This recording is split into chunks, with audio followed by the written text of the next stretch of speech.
to the Citizen channel and a feature I'm running throughout the 2025-26 season where we look back at the equivalent match days against the same opposition if possible. It's not always possible, but the first couple of match days we looked at, it's been possible. For the third one, I'll tell you about that later on. We're on to match day 2, and of course we're going to play Tottenham Hotspur at the Etihad. So of course, have we played any match day 2s against Tottenham at Main Road or Hyde Road, etc., or even Eastlands back in the old days of the Etihad? Yeah, of course we have. So we're going to go back today to season 1974-75, so over 50 years ago as I'm recording this, and a game that I was at. So that's surely, obviously, I'm not going to pretend I'm any younger than I am. That's as simple as that. I'll even tell you how old I was in 1974-75. So we're going to look at the good, the bad, and in between. So I don't shy away. If you watch match day 1, I don't shy away from defeats because there's always something interesting for City fans, whether we've been beat, drawn or won the game. So I don't shy away from that. I just particularly look for an interesting game, and certainly match day 1 was very interesting, of course, where I looked at a game against Wolverhampton Wanderers back even before I was born. Anyway, we'll have a look at City and Spurs this time, and we'll include some background, of course, to Tottenham and City as well.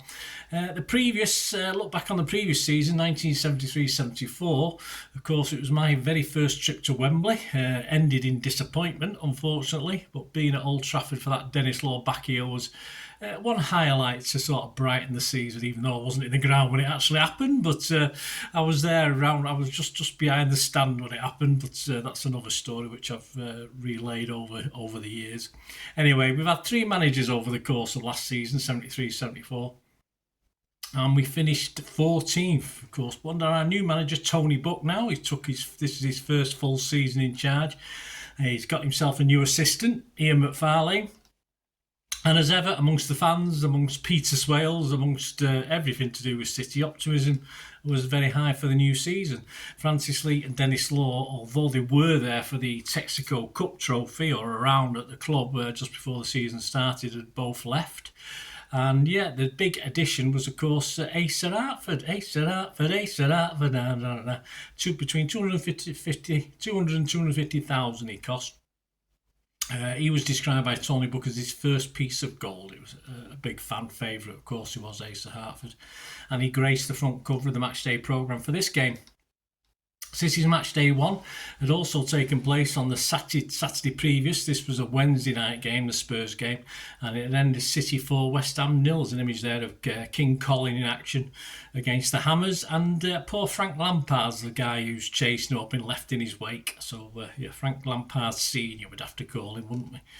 So that was City in 1973-74. About Tottenham, well, 11th position under Bill Nicholson, who'd been there since 1958. He's done some good stuff for Tottenham, but it was continuing a slow downward trend. But a final appearance in the UEFA Cup in 1973-74 at least brought some hope to Tottenham late into the season. But sadly, a 4-2 loss on aggregate. Sadly for them, not for me. I don't like Tottenham, but I thought I've still got a grudge over 81. But hey, I should let that rest now, shouldn't I? But a 4-2 loss on aggregate to Feyenoord in the UEFA Cup 2-legged final was not the best way for Tottenham to finish the season. Spurs appeared not to be spending the money, a bit like now really, although Mr. Levy's loosened the purse strings as I'm recording this a little bit for a change. Seems to be relying on younger talent rather than spending big, which City and Peter Swales were tending to do at the moment to try and get back up there. Spurs on match day 1, not so good. They got beaten at home by Ipswich, who were, let's face it, a good team at the time, so there's no shame in that. He's actually finished 4th the previous season, Ipswich, so no shame in that at all. But of course, it would get worse for Spurs and get worse for Bill Nicholson as well. On to the game, the lineups and the attendances, etc., etc. The crowd was 31,549, of which I was one on that Wednesday evening. School night, but hey, who cares? Oh no, it wasn't school night, was it? No, we were off, weren't we? Off till September. Yeah, so it wasn't a school night. I'm fibbing. Yeah, my apologies. So it wasn't a school night just yet, but it wouldn't have mattered. It would have been there if it had been a school night. Anyway, the lineups for City: Keith McRae in goal. He was aged 23 at the time. Colin Barrett, 22. Willie Donachie was only 22. Mike Doyle was 27, knocking on a bit. Jeff Clark, 20. Alan Oakes, 31. Of course, the old guy in the team. Phil Henson, 21. Colin Bell, 28. Rodney Marsh, 29. Asa Hartford was just 23. Dennis Stewart, 24. And the average age of the team was 25. Our sub that night was Dennis Lehman. He was actually the youngest in the squad. He was 19 years old. Spurs, I'm not giving you the ages, but some famous names here. Pat Jennings, Ray Evans, Terry Naylor, Ralph Coates with his famous comb over. Keith Osgood, yes, I thought I wrote down Peter Osgood first. I thought that's not right. Anyway, he replaced Mike England on the City lineup sheet from the programme that's up on screen. Phil Beale, Chris McGrath, Steve Perryman, Chris Jones, Martin Peters and Jimmy Neighbour. This is the match report taken from the Guardian newspaper for the match. At Main Road last night, City resisted a late challenge from Tottenham to win by the only goal of the game. Although their victory was not one of the most impressive, Tottenham, who lost their first match by the same score to the much fancied Ipswich Town, could claim that they deserved at least a share of the spoils. I don't remember. I was there, guys, but I can't honestly remember. But I doubt it. I think we deserved it. Anyway, they had the best chance for the first half, marred with irritating defensive tactics when Peters centred from the left, but McGrath, though well positioned by the far post, shot high with only McRae to beat. Doyle, who twice put the ball into the net, only to be penalised each time, I thought we were lucky, drove City forward constantly. But it was not until the 35th minute that his side received the reward for which they had worked so hard. Doyle provided a centre from the left, and Hartford, signed from West Bromwich Albion 8 days ago, flicked the ball past Jennings. Yes, so the 1-0, that was it. It wasn't going to be any more goals, was there?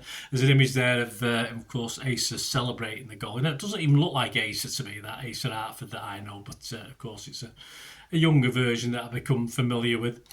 Tottenham, pale shadows of former great Hotspur teams, might have equalised 4 minutes before half-time when the industrious Perryman unleashed a shot which McRae, a reflex goalkeeper who thrives on such occasions, saved superbly. I thought it was crap, to be honest with you. Anyway, Evans was booked for a foul on Stewart a minute after half-time, but the match was in keeping with the sporting tradition of past City versus Tottenham games, even though the football was not of the same high order. Tottenham, coaxed by the busy Ralph Coates, never wavered in their rugged resistance, and there were periods in the second half when they might have equalised. Once more, it was a McRae who blunted Tottenham's efforts. Perhaps he was better than I thought, saving impressively from Peters when he sprinted in on the blind side to head in the centre by a neighbour. Jennings too had his moments, a fine save from the menacing Stewart being his best effort. So there you go. That was it basically from the Guardian. The report claims, a bit of a flattering result for City, but one thing was sure. The fans, we liked our new Scot, that was for sure, Asa Hartford. He actually said after his goal had won the game for City, he said to reporters, "The fans have made my job easier already by the way they welcome me to Main Road. I'm made up with the reception I've got. I'm desperate to do well for City. I hope for immediate success and think playing with such great players as Colin Bell, Rodney Marsh, Dennis Stewart must make my kind of job easier." Yeah, I mean, he wasn't a renowned goal scorer. He was more a creative player, Asa Hartford. He didn't have a great scoring record.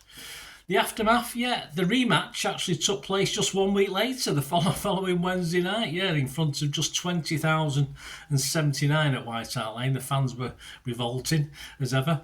And City did the double over Spurs, for that season. We won that one 2-1, which in itself was quite rare. We didn't really get many victories at White Hart Lane in those days.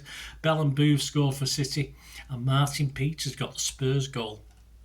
For Spurs, as far as the aftermath is concerned, Nicholson resigned soon after. Of course, I think they won one in the first 5 league games or so, but he resigned after a 4-0 League Cup defeat to Middlesbrough, and he claimed that it was simply burnt out. He'd been there a while, obviously. Keith Birkinshaw took charge, and that season Spurs finished, 4th bottom. So, but I'm not going to go any further. That's where we finished. That was that season, but... if you want to check Spurs' history, have a look after that. Slow and steady for Tony Buck and City, of course, as we finished 8th that season, which was okay. Things would get better. As far as AC, he played 29 league games plus 1 as a substitute. though he'd only had one more goal, again the only one, in a 1-0 win at the Bridge on match day 39, so towards the end of the season. Match day 39 of 42, don't forget. He started 2 cup games. Yeah, we won't have a match day 39 on this special feature because we don't play 39 games, but hey, that's all part of the fun, isn't it? Anyway, he started a couple of cup games as well. There you go, guys. We'll have a quick look back in history for you guys who like to know what was going on at the time away from football. But I hope you enjoyed this match day 2, a special, a meeting with Spurs back in 1974-75. Any memories? Were you there like me?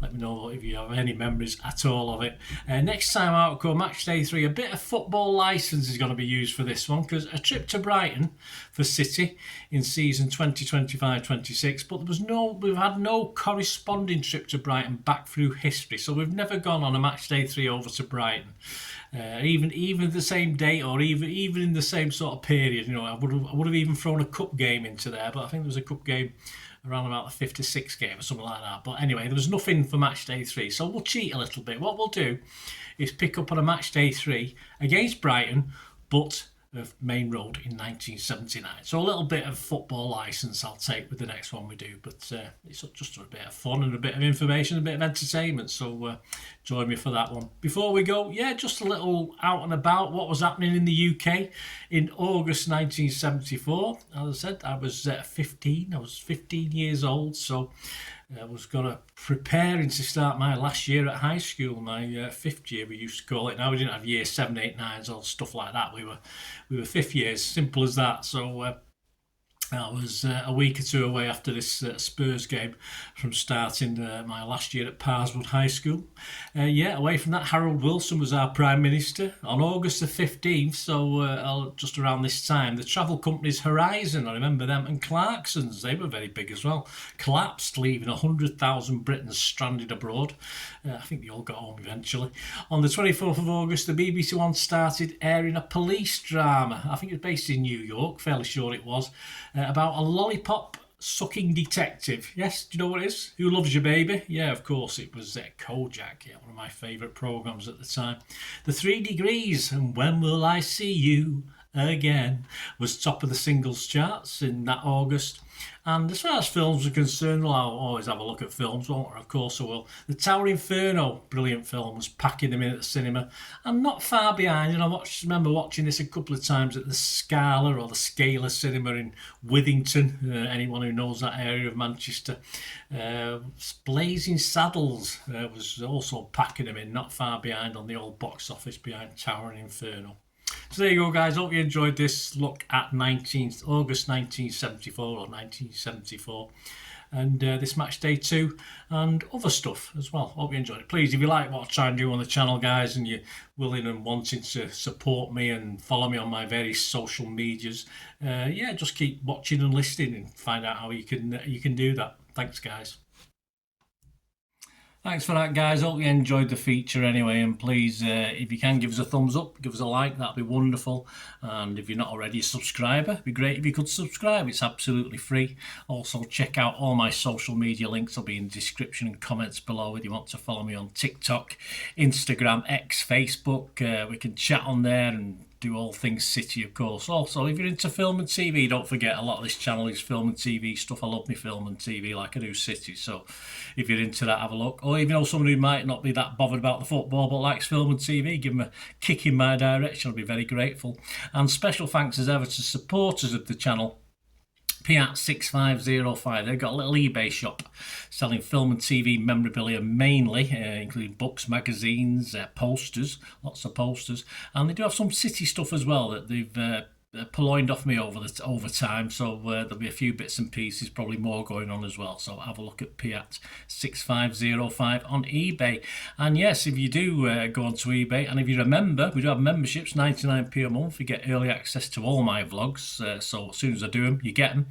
Sometimes it could be months before they're published generally, so a lot of the history stuff, so you have access. The membership gives you access to that. It gives you 10% extra off at Piat6505 if you want to buy any of that memorabilia. That's all that you can actually gain that from being a member. And support the channel. That's a great way of supporting the channel, of course, like watching the ads on the original thing that you've seen now, my original feature. That'd be fantastic. So yeah, also before we go, podcasts. If you like your podcasts, I do a podcast with Mike Long in South Korea.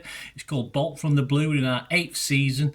Yeah, we've had some good fun on there. We're trying to have a bit of humour, generally look at City's games as and when we play them, have a look back. So please check out that. It's on Soundcloud, Spotify, all good places you get your podcasts from. There you go, guys. Thanks for watching. Hope you enjoyed everything about this feature, and you didn't mind me asking you about this at the end. And please, all I ever ask for you is to stay safe, everyone, especially you Blues.